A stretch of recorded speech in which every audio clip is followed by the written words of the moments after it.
All righty, folks, welcome back. Happy Thursday. The FCC released the unedited version of Kamala Harris's horrendous 60 Minutes interview. Crazy enough, the version that made air was terrible, but the version that they hid from the public was 50 times worse. Just listen to this quick before and after edit. It seems that Prime Minister Netanyahu is not listening.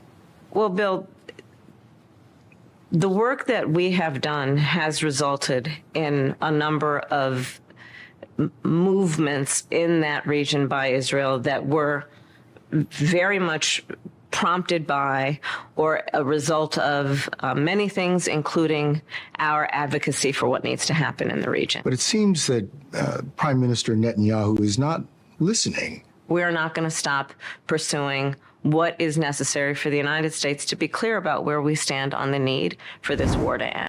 You hear what she said? So they fixed, they cleaned it up. The first one was what she actually said. The second one, that wasn't even, any of those words weren't even in the original answer to that question. They edited the living shit out of that interview. We got lucky, folks. We almost got Kamala. We got plenty more to say about this and more. So as always, let's react.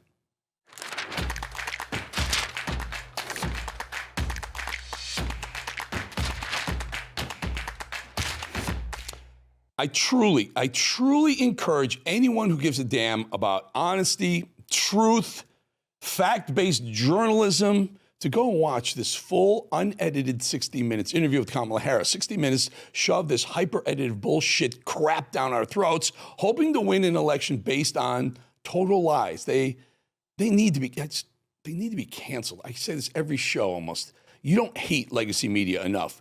If you watch that, what they edited and turned it into for her a couple of weeks before the election, you'll be disgusted. You'll never turn on 60 Minutes again. Their selective editing and enhancements now look like blatant election interference. Really listen to this next clip. CBS let Kamala lie through her teeth when the cameras were on, but then take note. They asked her about what's the truth when the cameras were turned off, but there was still a camera running, and somehow we got this. This is amazing. Watch. Well, we're talking about how you're going to pay for it, and I mean, I truly do mean it. Your plans are logical, make logical sense. The way Washington works is not logical. So how are you going to convince a divided Congress that what you say, your plans, are something that they should all agree to and provide to the American people when they've shown no inclination to do that up to this point? Is that what you needed? Yes, sir. Yes, ma'am. Cameras are off. How will you? It's going to be taxes. It's going to be literally the economists. I mean, they're from each. But I hear what you're saying about the economists. This is true. But Congress is not the economists. They're So he's talking to her, the 60 Minutes host, is asking her a question. Cameras are rolling. They stop. They literally stop. She doesn't answer the question. And then when the camera's off, he's like, so cameras off. How will you? Bah! And they laugh because she has no answer. And what she says after that proves she had no idea. It's why she's not president. However, 60 Minutes tried to scrub that. Like I said, I truly encourage everyone to watch that full interview. CBS editors cut entire minutes out of rambling off virtually every response. Would you meet with President Vladimir Putin to negotiate a solution to the war in Ukraine? Not bilaterally without Ukraine, no. Ukraine must have a say in the future of Ukraine. Meet with President Vladimir Putin to negotiate a solution to the war in Ukraine? Not bilaterally without Ukraine, no. Ukraine must have a say in the future of Ukraine. How about, as president, would you support the effort to expand NATO to include Ukraine? Those are all issues that we will deal with if and when it arrives at that point. Right now, we are supporting Ukraine's ability to defend itself against Russia's unprovoked aggression and doing what we can to continue to build and strengthen the alliance around the support for Ukraine's right to be an independent nation, free from having its borders forcefully taken by Russia. And we are going to continue to work closely with our NATO allies to continue to reinforce America's alliance in the context of NATO. Again, in this election, there's a real difference between me and the former president. I believe in reinforcing the strength of NATO, understanding, again, it is the greatest military alliance the world has ever known. Donald Trump would pull us out of NATO. Donald Trump, if he were president, Putin would be sitting in Kyiv right now. Let's be clear about that. So they cut, what, 2 minutes? A minute and a half of her word salad from the end of that answer? That's not journalism.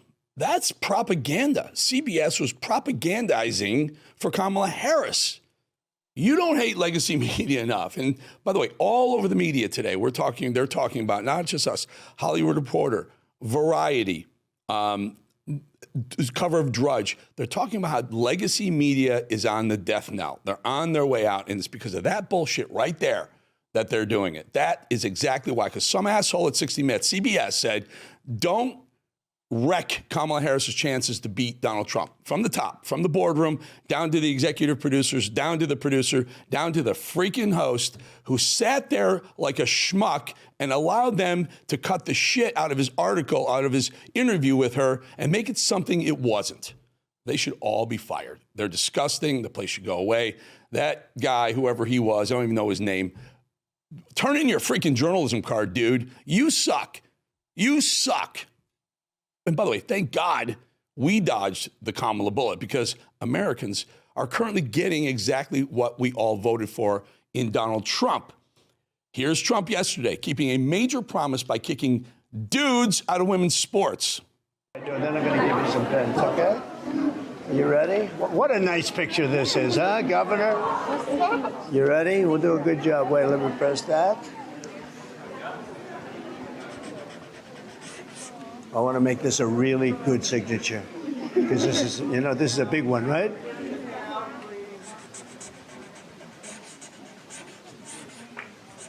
Oh, I think we have a 10. We have a 10. God bless you, Mr. President. So that's it. That really is inspiring. Donald Trump sitting there with a bunch of young ladies who just want dudes to stop hurting them, beating them at their own sport. These women work hard to be athletes, to be successful. They're up all night, up early in the morning, skating, running, whatever, volleyball. And dudes come in and beat them. Average dudes on the men's playing field go to the women's side and crush it. Is it fair? Women are getting hurt left and right. Trump promised to do it, and he did it within, it was a month since he's been elected. That's fantastic. But watching the corrupt corporate media unravel will never get old. Most of the fire is happening right now over at CNBC, and deservedly so, because of that 60 Minutes interview. But let's check in on our friends over at CNN, Communist News Network, because they don't seem to be doing too hot right now either. Abby Phillip just went on a satanic rant about white supremacy, Trump supporters, and DEI. Here's a piece of it.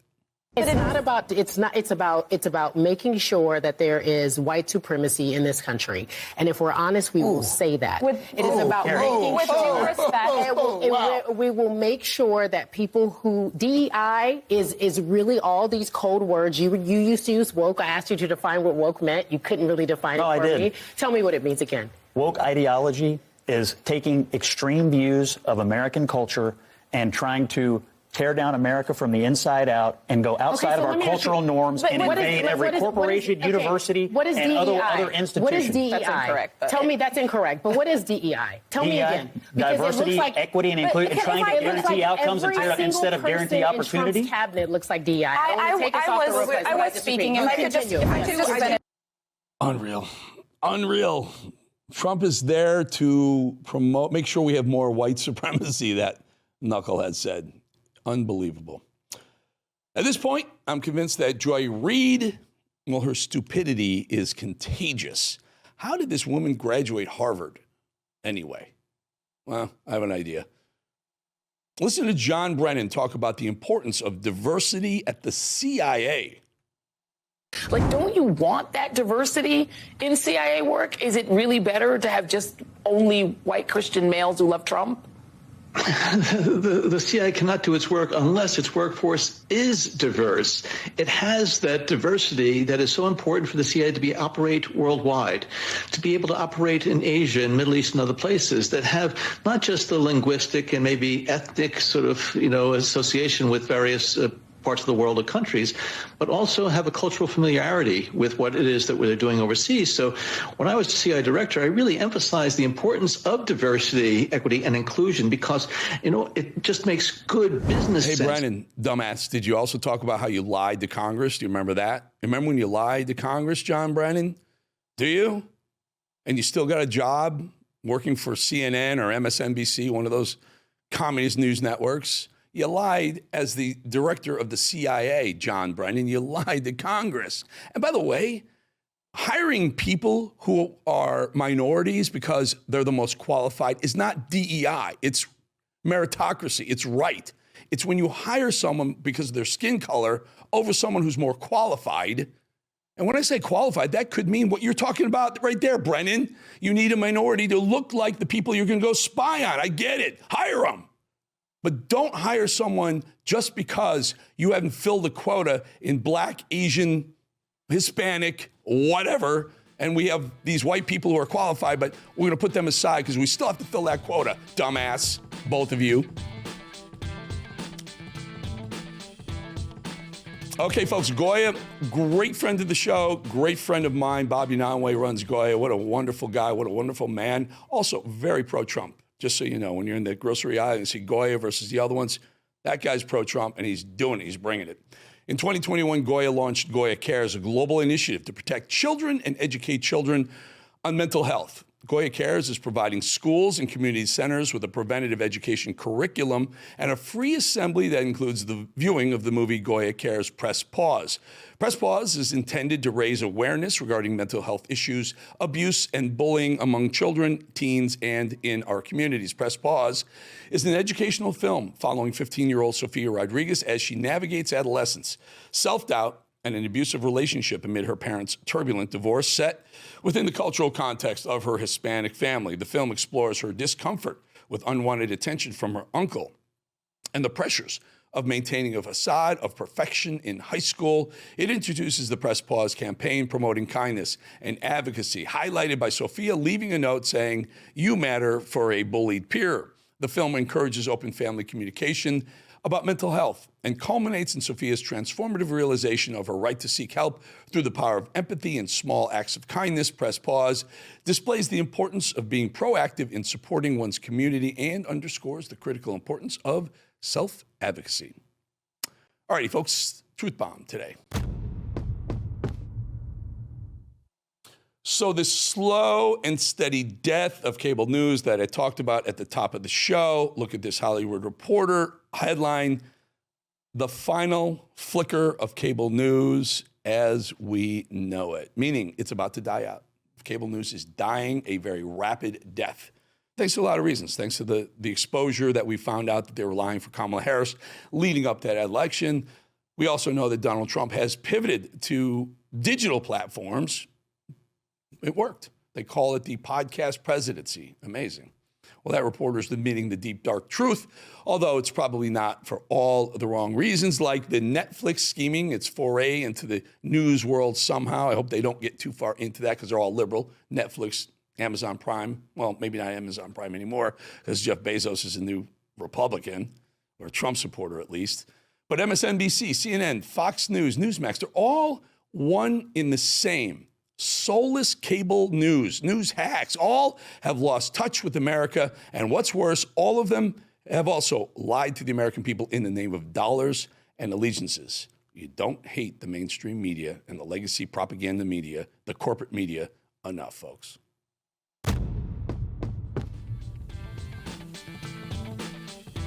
And the Democrat Party, done, gonzo. This pretty much sums it up for the left. Listen. This fucking political party, the Democratic Party, have lied to us about everything. They've lied about being the party of the middle class. They've lied about being the party of peace. They've lied about being the party that wants to help poor people. Okay? What the last several weeks have proven to us all is that this is a cadre of criminals and losers and spoiled children of affluent parents who were more concerned about looking good than actually doing good. That's Isaiah L. Carter on X. Follow that guy. He knows what he's talking about. Yep, that's what we've been saying here, and now there's proof. Imagine how much of our collective paychecks have gone out to feed their BS. Each and every day, Democrats go to sleep thinking, well, that's got to be the worst of it for now, right? Tomorrow should be better for sure, right? And then they wake up and it gets worse for them. More of their BS is exposed and they're sent deeper into panic and defense mode. Democrats are outraged that the American people want to be, they want their taxpayers going to good uses, not stuff like this. But then they're very quiet about the fact that there are still North Carolinians and people in California who have lost everything. And in the last 4 years, this federal government did nothing to help them. This president will continue to put Americans first. And I think the successes of this week so far speak to that. And it's only Wednesday. You preach it, Caroline Leavitt. Way to go. Well, now it's Thursday, and it's a new and glorious day to unearth some more crazy bullshit Democrats have been spending our money on. What Elon Musk has helped to do is to uncover years, maybe decades of absolute manic, insane, disgusting levels of spending that we never, ever could have imagined, never would have known if Elon didn't get in there. And Trump didn't get Elon to get in there. Let's not forget Trump involvement in this. First-term Trump couldn't have uncovered this. He had too many of those swampy rhino creatures around him. He didn't know anyone. He was a businessman who goes to D.C. He needs 10,000 people working in the government for him immediately. He didn't have anyone, so he took rhinos. Didn't work for him. 2.0 is different. Second-term Trump and the team he's assembled are uncovering things at a scary speed. Our enemies really are everywhere, from Hollywood and the media to the upper echelons of government. We, the taxpayers, have been screwed over for years. Let's get into it. So let me get this straight. We've been busting our asses for years and decades, many of us trying to make ends meet with 2 jobs or 3 jobs or more, while big government steals our incomes, uses the income to fund trans musicians in Ireland and sex changes in Guatemala. Not making it up. Those are actually some of the things USAID was spending your money on. So it's not an organization meant solely to help those impoverished or diseased around the globe, is it? It's supposed to be, but it's not. What we're finding out now in real time is the entire modern left is just smoke and mirrors. There's no left-wing voter base. All the elections are fake. All the liberal media outlets have no audience and are kept alive by USAID funding. All their politicians, all their political pundits are paid by USAID to say whatever the government wants. The whole thing was a house of cards, and it's falling apart right now. We've been talking about this for days, but folks, it keeps getting more outrageous. I remember when Nepo actor Ben Stiller went to Ukraine. Ben Stiller, why is he going to Ukraine? I was thinking. I remember thinking, this makes no fucking sense at all. Why is this guy in Ukraine visiting Zelensky? What in the pathetic photo op is this nonsense? Well, funny you should ask. Turns out that reportedly USAID helped fund Hollywood stars' travel to Ukraine for pictures with Zelensky. The USAID, the group that's charged with stopping communism around the world, is sending our communist actors to go meet Zelensky. I should also just point out that Ben Stiller, who is an actor, denies it's true, says he personally funded his own trip because Ukraine is something apparently Ben Stiller is randomly, suddenly passionate about. Reportedly, Sean Penn, who took a break from his busy lifestyle of angry outbursts and crappy movies and smoking endless cigarettes, also cares deeply about Ukraine when USAID funds his trips for photo ops with Zelensky. How about actor Orlando Bloom? Don't know who he is? That's okay because he's irrelevant. reportedly not irrelevant enough to be sent to Ukraine for a photo op on your dime. And not to be left out of shilling for the left, Angelina Jolie, gorgeous woman, right? Daughter of John Voight, one of the great patriots in America. But this lunatic, I don't know, she was involved too. She's not rich enough, probably close to a billionaire, that one.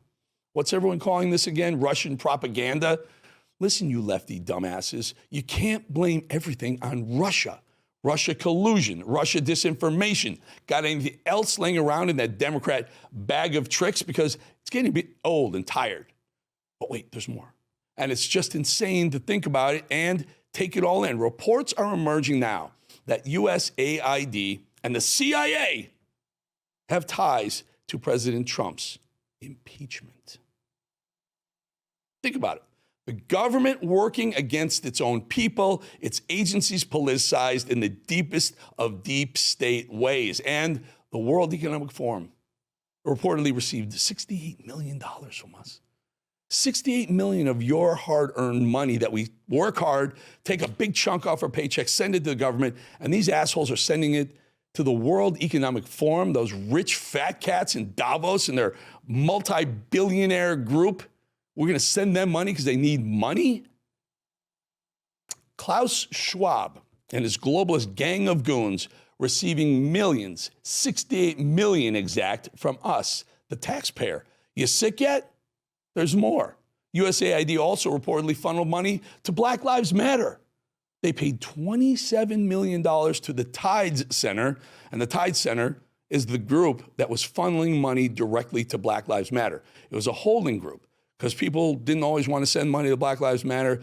They sent it to Tides Center, and Tides Center was actually just funding the money, sending it back out to BLM. You never, ever, ever want to leave someone out, but leave it to the Clintons not to be left out. They pass on their corruption forward to their progeny.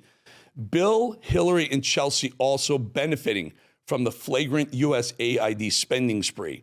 It's enough to make your head explode. At this point, which Democrat isn't a beneficiary of a tax dollar through this shitty organization? Okay, so we've already seen the Democrat playbook move of blaming Russia for the release of information that hurts them or their candidate. What's next in their playbook? That's right, owning the legacy media and making them do their bidding. What about that, Politico? So upon coming out here to the briefing room, I was made aware of the funding from USAID to media outlets, including Politico, who I know has a seat in this room. And I can confirm that the more than 8 million taxpayer dollars that have gone to essentially subsidizing subscriptions to Politico on the American taxpayer's dime will no longer be happening. The Doge team is working on canceling those payments now. Wait a minute. You mean to tell me that when Politico was referring to Trump as Hitler and the right and Trump followers and MAGA as fascists and racist, you mean to tell me they were getting paid by our own government to do so? Oh, please say it ain't so. So wait a minute. Is that yet another so-called right-wing conspiracy theory that is neither conspiracy nor theory, but actually turns out to be true like the rest of them? There will be no conspiracy theories left at this point. But leave it to the legacy media to stick up for their own. Am I right? Rip it all down, wipe it all away, end all of it, that's it. Just to end on a positive note here, one bright spot in all of this is that the Democrats have had a collective nervous breakdown on national television, and no one cares. Not the right, not even the left. Nobody cares what the commies are panicking about anymore. They're laughed at. They're a mockery. Their moral blackmail and usual bag of tricks are coming up empty, and they may have just guaranteed Republican leadership for the foreseeable future. All right, folks, before we go, last night I had a great honor to be invited to the Real Clear Politics. There's an award ceremony for people who are defenders of freedom of speech, and two of my very close friends were honorees mentioned, who were honored at the event. Linda Yaccarino, who's the CEO of X. She works directly under Elon Musk at X, and she's a wonderful, wonderful person defending freedom everywhere they can on X. And Jonathan Turley, just a constitutional lawyer who has always been First Amendment protector. So the two of them were amazing. There was someone else there, Sylvia, I can't Abigail something. I can't remember who she was. However, it was a great event. And here's just a litlittle snippet of Linda Yaccarino from last night. Listen. Job, and when I first took the job, I would tell everyone that it was a career opportunity of a lifetime. How often do you get an opportunity to take your business experience and skills, which was, largely legacy media, and I said, wow, there's this opportunity to reshape history, and then say, match it with purpose. And the purpose of something that I felt passionate about, which is protecting free speech around the world. So I used to say when I first started that it was a career opportunity of a lifetime. So I dropped the career part. It's been about 20 months. It is just a damn opportunity of a lifetime.